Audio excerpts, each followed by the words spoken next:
आज मैं आपके साथ शेयर कर रही हूँ आम्रखंड की रेसिपी। वैसे तो ये श्रीखंड ही है, लेकिन इसे आम के साथ बनाया जाता है, इसलिए इसे आम्रखंड कहा जाता है। बहुत ही टेस्टी होता है ये, और गर्मियों की छुट्टियाँ इसके बिना एकदम अधूरी सी लगती है। मार्केट में ये काफ़ी महंगा मिलता है, तो क्यों ना इसे हम घर पर ही बना दें, और वो भी बहुत ही कुछ ही सामानों के साथ ये बनकर तैयार हो जाती है। चलिए इसी की रेसिपी को हम देख लेते हैं। तो सबसे पहले हमने यहाँ पे लिया है एक मिक्सिंग बाउल। उसमें हम रखेंगे इस तरह से एक बड़ी वाली छलनी, और इस पर एक रुमाल इस तरह से हमें सेट कर देना है। रुमाल या मसलिन क्लॉथ जो भी आपके पास हो वो इससे आप ले सकते हैं, लेकिन अच्छे से इसका पानी जो है वो दही से अलग हो जाए, बस इस बात का हमें ध्यान रखना है। तो यहाँ पे मैंने दही लिया है 1 कप। वजन से आप देखिए तो 250 ग्राम। अगर आप ज़्यादा लोगों के लिए बना रहे हैं तो आप 1 किलो जितना दही भी ले सकते हैं, और इसे अच्छे से हमें छान देना है। आप चाहे तो इसके ऊपर इस तरह से वजन रखें और 5 से 6 घंटे के लिए इसे एक साइड पे रख दें, ताकि पूरा पानी जो है, जो वे है, वो अलग हो जाए। आप चाहे तो इसे ओवरनाइट भी रख सकते हैं। यहाँ पे मैंने 2 आम लिए हैं। ये हाफूस आम है। अभी तो मार्केट में काफ़ी सारी वैरायटी आ गई है आम की, तो आपको जो भी पसंद हो आप उसे ले सकते हैं। इसके छोटे-छोटे पीसेस हमें नहीं करने हैं, बस इस तरह से साइड से इसे कट करें, और इस तरह से इसका जो अंदर का पल्प है वो एकदम आसानी से निकल आएगा। इस तरह से साइड से तो हमने सारा पल्प निकाल लिया है, लेकिन अभी भी आम को हमें फेंकना नहीं, उसमें अभी भी बहुत सारा पल्प बचा हुआ है। तो उसके जो कॉर्नर्स है, उसका जो ये डंडा है उसे कट करें, और इस तरह से इसे कट करना है। और इसका जो गुठली होती है उसे भी हमें फेंकना नहीं होता है, उसे हमें अच्छे से निचोड़ लेना है। हाथों से ही आप निचोड़ सकते हैं। चम्मच की मदद से आप जितना पल्प निकाल पाए उतना निकाल लीजिए, लेकिन ये थोड़ा मेसी काम लगता है, लेकिन हाथों से आप जितना अच्छे से मसलेंगे, इसको स्क्वीज करेंगे, उसका इतना अच्छा पल्प आपको मिलेगा। इसके बाद हमें क्या करना है, तो हमें लेना है एक मिक्सिंग जार, और इसमें हमें मैंगो के जो पल्प है इसमें डाल देना है, और इसे हमें अच्छे से ग्राइंड करना है, एकदम प्योरी बना देना है इसका। इस तरह से आप देख सकते हैं कितना अच्छे से एकदम स्मूथ प्योरी बनकर तैयार हुआ है। इसके बाद हमें लेना है एक फ्राइंग पैन या कढ़ाई, जो भी आपके पास अवेलेबल हो। उसमें हमें ये आम को पूरा ट्रांसफ़र करना है उसके अंदर, और इसमें हमें 2 टेबलस्पून जितनी चीनी हमें ऐड करनी है, और इसे हमें लो टू मीडियम फ्लेम पर ही धीमी आंच पर सेकना है इस तरह से। और एक ज़रूरी बात, अगर आपको मेरे वीडियोस अच्छे लगते हैं तो प्लीज़ मेरे चैनल को सब्सक्राइब करिए और बेल आइकन को प्रेस करिए, ताकि मेरे हर वीडियोस की नोटिफिकेशन आप तक पहुंचती रहे, और आपके एक लाइक से हमें मोटिवेशन मिलता है नए वीडियो बनाने के लिए। थोड़ी देर के बाद आप देखेंगे तो चीनी है वो अच्छे से घुलने लगी है, और हमारा जो ये मिक्सचर है वो एकदम लिक्विडी फॉर्म में आने लगा है। 2 से 3 मिनट के बाद आप देखेंगे तो चीनी और हमारा जो आम है वो एकदम मॉइस्चर रिलीज़ करने लगेगा। तो इसके अंदर एक हल्का सा उबाल आपको देखने मिल सकता है, लेकिन घबराना नहीं है। थोड़ी देर के बाद आप देखेंगे तो ये हल्का सा थिकी फॉर्म में आने लगेगा। 5 से 10 मिनट तक आप इसे ऐसे ही चलाते रहे, स्लो फ्लेम पर ही।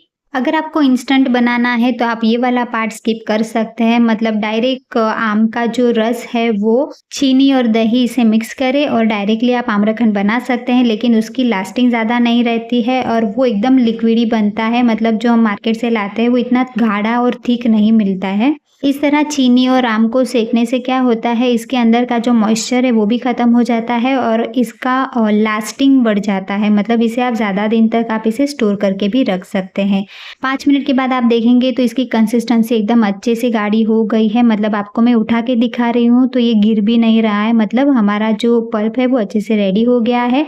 अब इसे हमें ट्रांसफ़र कर देना है एक बाउल में, और इसे हमें अच्छे से ठंडा होने के लिए एक साइड में रख देना है। तो आप चाहे तो इसे फ्रीज में भी रख सकते हैं।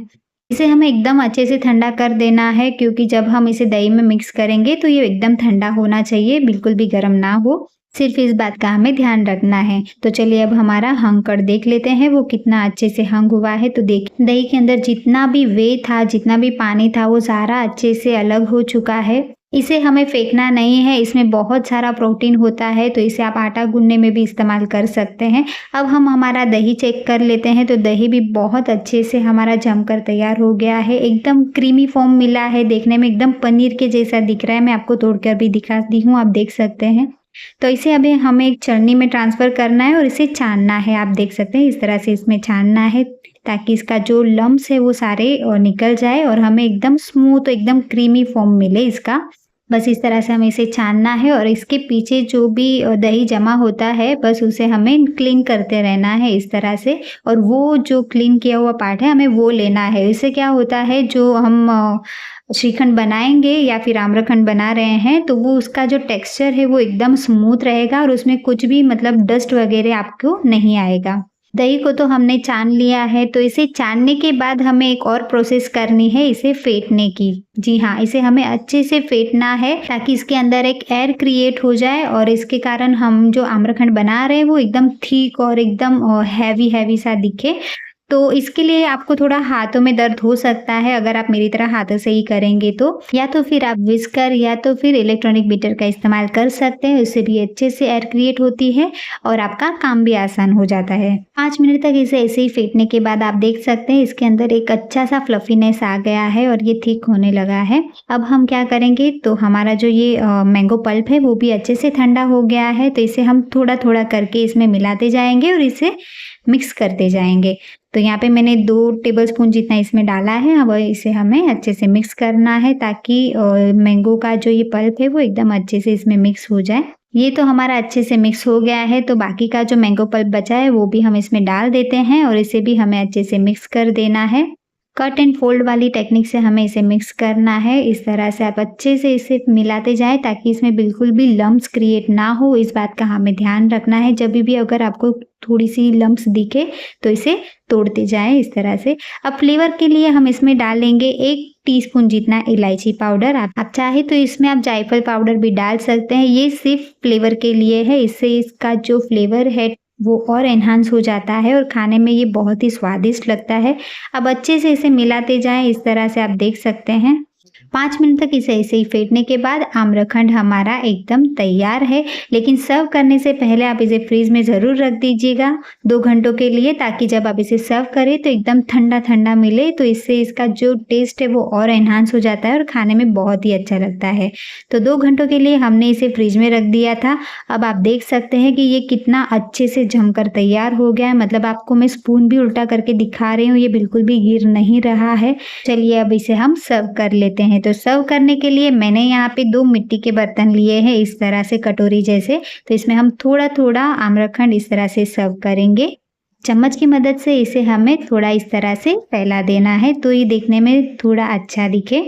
अब इस चाहे तो आप इसे ऐसे ही सर्व कर सकते हैं या तो इसे और इंटरेस्टिंग बनाने के लिए आप इसे गार्निश कर सकते हैं। तो गार्निशिंग के लिए मैंने यहाँ पे थोड़े से मैंगो पीसेस डाले हैं और ड्राई फ्रूट्स लिए हैं मैंने। तो ड्राई फ्रूट्स में मैंने थोड़े से बादाम और पिस्ता को छोटे-छोटे स्लाइसेस में कट कर दिया है। थोड़े से मैंने ड्राई रोज़ पेटल भी इसमें डाले हैं और 1 टीस्पून जितना मैंने केसर वाला मिल्क इसमें डाला है। ये देखने में काफ़ी सुंदर दिखता है। देखिए अब हमारा आम्रखंड सर्व करने के लिए एकदम तैयार है। तो है ना ये एक मज़ेदार सी रेसिपी जो सिर्फ कुछ ही सामानों से बनकर तैयार हो जाती है। मेरे हर वीडियो की तरह इस वीडियो को भी आप अपना ढेर सारा प्यार ज़रूर दें। अगर आपको वीडियो यूज़फुल लगी है तो लाइक, शेयर और कमेंट करना ना भूलें। Thanks for watching.